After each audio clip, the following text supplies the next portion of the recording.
আপনারা কড়াইতে, তারপরে ননস্টিকের জিনিসে যখনই রান্না করবেন প্রেশার কুকার বাদে একটু পেঁপে না হলে জয়ফল এটা দিয়ে নেবেন, দেখবেন দ্রুত সিদ্ধ হয়ে গেছে।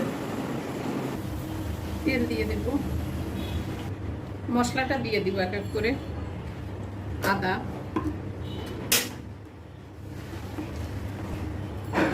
পেঁয়াজ,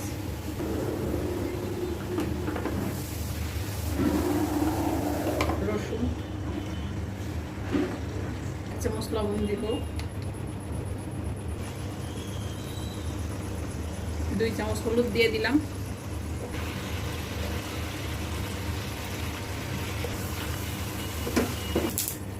তেজপাতা দিয়ে দিব, এলাচ, দারচিনি সব দিয়ে দিব, একটা জয়ফল ভেঙে এটা দিয়ে দিব।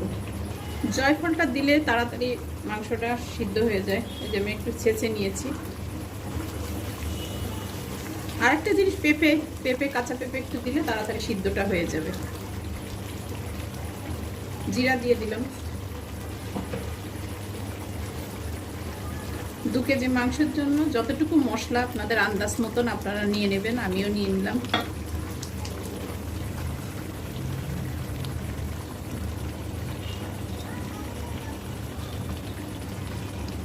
ততক্ষণ মশলাটা না মিশে যাবে, ভালোভাবে কষাইতে হবে।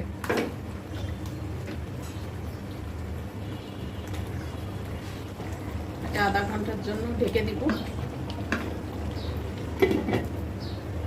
একটু পানি দিয়ে দেবো মাংসটা গলে যাওয়ার জন্য। রসুন দিয়ে দেবো। আধা ঘন্টার জন্য একদম চাপা দিয়ে রাখলাম ঢাকনি দিয়ে। এই যে, আচ্ছা আপনারা কমেন্ট করবেন কোন অঞ্চলের মানুষরা আমার মতন এমন গরুর মাংস রান্না করে, একটু পেঁয়াজ ব্রেস্তা করে উপর থেকে দিয়ে দেয়, অনেকটা টেস্ট লাগে। চলে আসছে।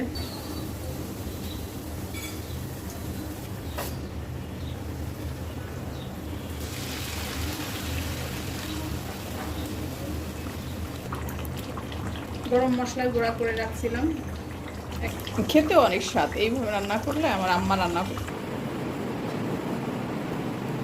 একটু আমার চ্যানেলে বোরহানির রেসিপি আছে, বাসার বানানো বোরহানি।